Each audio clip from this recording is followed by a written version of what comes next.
Hello everyone, I hope you're doing well. Today, time to cover yet another Ensar wood fragrance on my channel. This time it will be Layers of Jade. The greenest, craziest perfume of Ensar wood I have in my collection. For those of you who know my personal taste, you know that I extremely enjoy green perfumes, green artisanal perfumes. And as it's probably clear by now from my Sultan Pasha Thibs review, I prefer the greenness to come not from vetiver. And although in the notary, we have a notary on the bottle, there is vetiver here, but as you will see as my review progresses, in this perfume I don't smell plenty of notes that are written on the bottle, and happily I don't smell most of the notes I don't want to smell in Ensar wood perfume. Vetiver is here, I smell it, but it's not the main source of greenness. So maybe let's talk about the main sources of said greenness. The opening of this fragrance, by the way, it is green throughout. Opening, mid, dry down, everything is green. As my background, everything is green. The opening of this perfume, in my opinion, is probably the main reason why it does not have the highest ratings on Parfumo. And to be honest, I clearly and I fully understand why this perfume didn't got the glowing reviews. And I realize that the reason why it will get a glowing review in this video is basically because it's needle threading my personal taste like a champion. So I will try to be objective as I can, but for those who just wanted to hear me bashing Layers of Jade, this is the end of your video. That's not what's going to happen in this review. This has extremely strange opening. When I first smelled it, it's exactly if any of you have ever traveled to, let's say, Asia, or you live there, I guess. If you ever entered like a herbal medicine shop where they sell some herbal medicine, they sell some herbal teas, something like that, it smells exactly like that. It's extremely medicinal, but it's not your Western medicinal. It's precisely the Asian type homeopathic type medicinal store. You don't go here to buy, I don't know, paracetamol. You go here to buy the tea, some tea that will cure your, I don't know, rash. You don't know where it come from. You just trust in the nature. So yeah, it is extremely medicinal, and I believe that it's the main reason why the reviews here were not glowing. The greenness here comes, at least in the opening, and what I can smell is probably mostly from juniper, a little bit from vetiver, and we have this green Papua wood. So I have never smelled this green Papua wood neat, so I don't know how exactly it smells, but I just assume that probably it plays its part in the greenness of this perfume.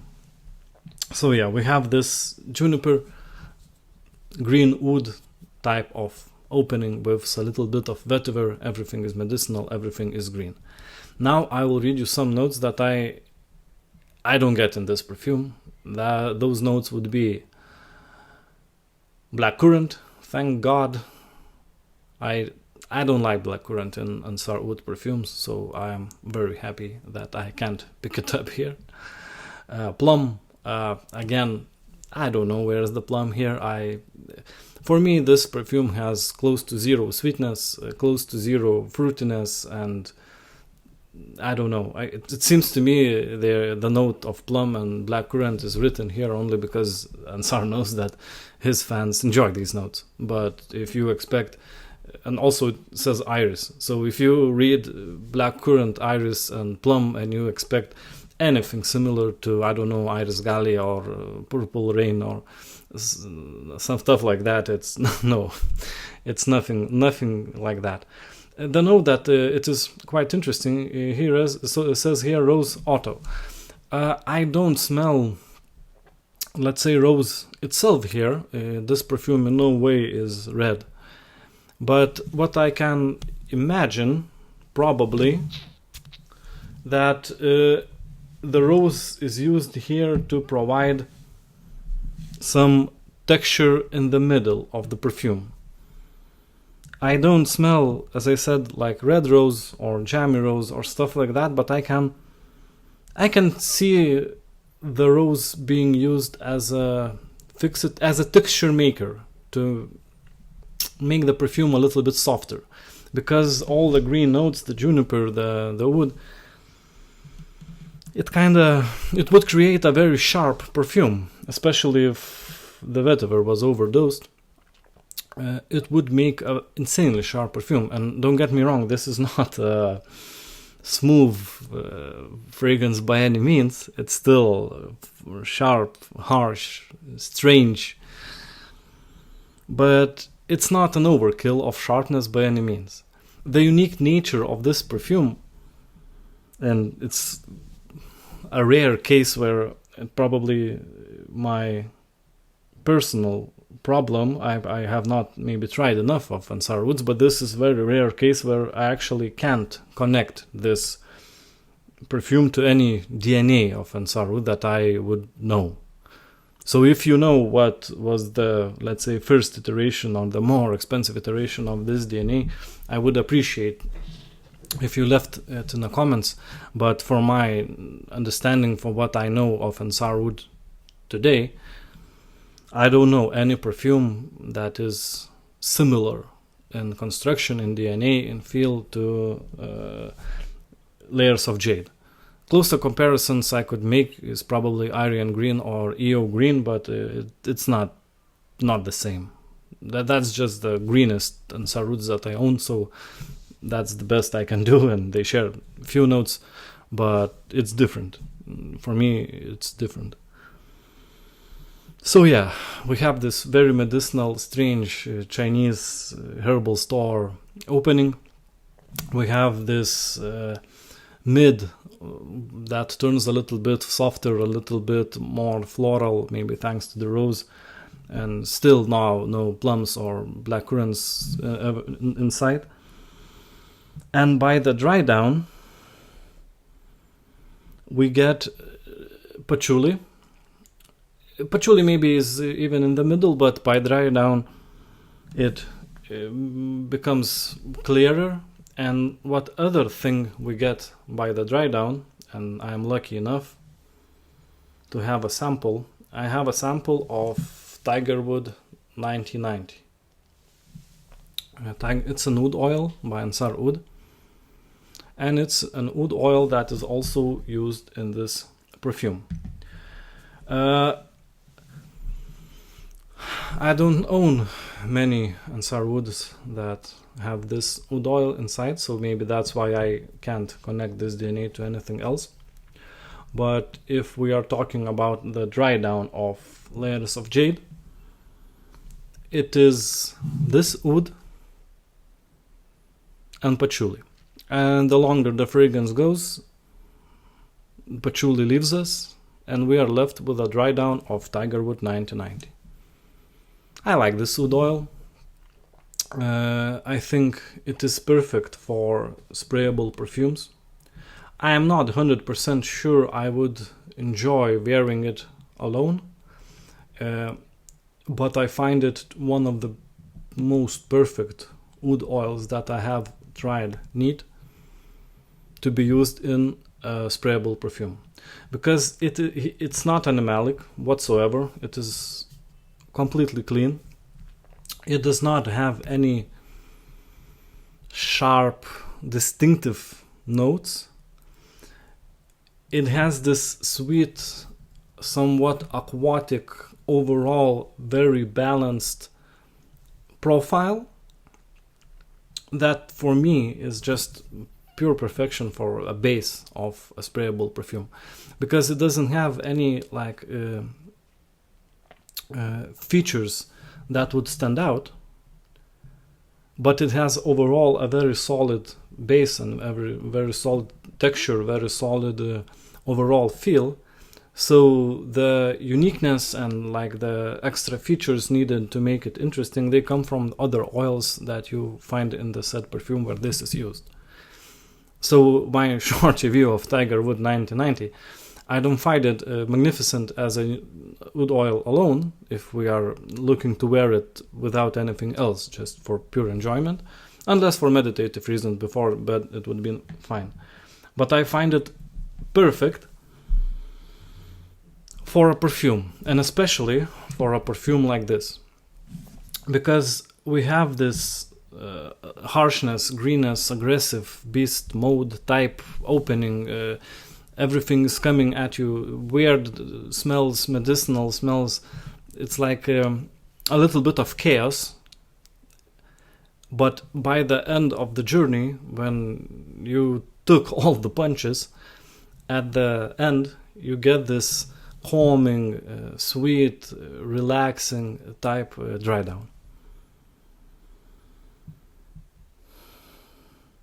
There are some other woods mentioned here, but sadly I have not smelled those woods neat. I don't have samples of them, so I won't try and talk about something I clearly do not understand. Overall, what I want you to take from this review and from my ramblings here, this is a very, for me personally, very unique scent from Ensar wood. This is one of the perfumes that actually pushes the needle in some direction. It happens to fit my personal taste extremely well. So any shortcomings this perfume might have, the weird opening, the sharp nature of it, that might be very strong negatives to some people who just want to, I don't know, smell of blackcurrant and plum, seeing them in the notes, and feel disappointed because they didn't find any of these things here. I understand how this could have been very controversial perfume. I understand why it doesn't have the highest rating on Parfumo. I understand that for some frag heads this is absolutely not the way they want to smell. But for me personally, for my personal taste, this is very good. This is very close to a perfect green scent for me. It does not have the notes. I couldn't smell the notes that I was most afraid of in this perfume. I blind bought it. Yeah, I know. You don't do it, but I am just like that. So every bullet I wanted to dodge with this perfume, mainly blackcurrant and plum, I dodged it. And everything that I hoped that would hit, like Tiger Wood wood, like juniper, like I don't know, green Papua, because I like pink Papua, so I guess it's not surprised I like green Papua. Yeah, give me all the Papuas. Those notes hit. Talking about performance, because I don't know, people care about performance. I think I don't talk about it often in my reviews because I don't care about it, but well, I'm not doing this for myself. It's fine. The opening is pretty strong. Due to the nature of green, harsh medicinal notes, it fills a good portion of your inner space. By the dry down, it gets closer to the skin, becomes basically a skin scent, and by the deep dry down, you're just having your skin scent wood of Tiger Wood 1990. So yeah, that's the performance. Longevity is pretty well if you count the dry down of Tiger Wood as still the perfume. Yeah, it's there. Not the longest lasting, because I don't smell I'm pretty sure it has some fixatives here, but I don't smell like musk or ambergris, and they're not even in the notes. I was surprised. I thought that at least musk or ambergris is always in Ensar wood. Maybe they are, but given that they are not here, if they're there, they're not for the smell, maybe for the longevity or for the fixative reasons. I don't get them, so I'm not sure how how is this perfume fixing to my skin. But if there's no musk or ambergris in this, then the longevity, I guess, is excellent, because I don't know how else they fix it to my skin.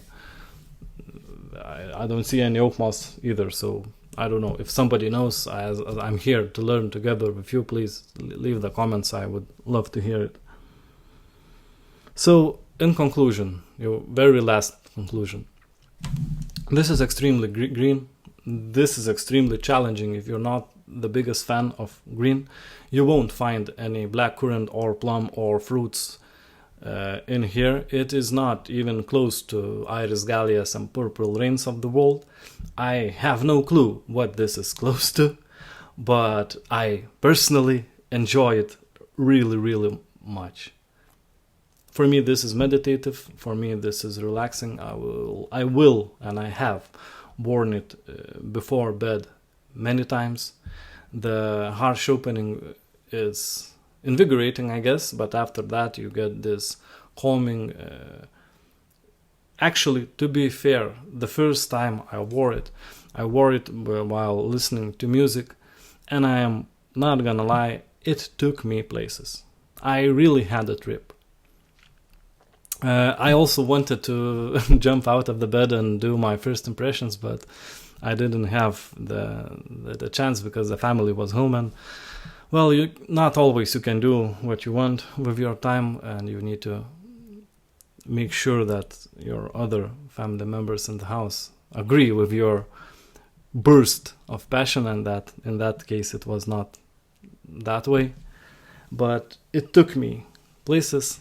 I felt like I am visiting Asia, I guess. I'm visiting that Asian herbal shop. And if perfume creates such emotions, it creates such teleportations in your mood, in your existence, that's the perfumes I want to cover on my channel. And maybe that's why for some people it seems that every perfume I talk about, most of the time I talk positive things about. But you need to understand, I talk about perfumes that I bought, I talk about the perfumes that I have in my collection. And I have plenty of samples, perfumes that I have nothing to say about. And it's not that I don't want to do a bad review, it's just if a fragrance is not good enough, it does not inspire me. And if I just put the camera on, I would say, yeah, look at this, it's trash. Thanks for watching, please subscribe, bye-bye. I'm not an influencer, I'm barely a reviewer yet, and I think for the true negative reviews, for now I'm just piling them up in a corner. I know perfumes that I think are not worth the money or the praise they're getting, and I promise you I will do some of them when when I feel ready for them. But for now on, I want to talk about the perfumes that I enjoy, that take me places, that make me happy. That's the end of the video. Yeah, the sample didn't break, for those of you who care, and please don't subscribe. Please don't subscribe. Yeah, please don't subscribe, don't like the video, and have a good evening, and goodbye.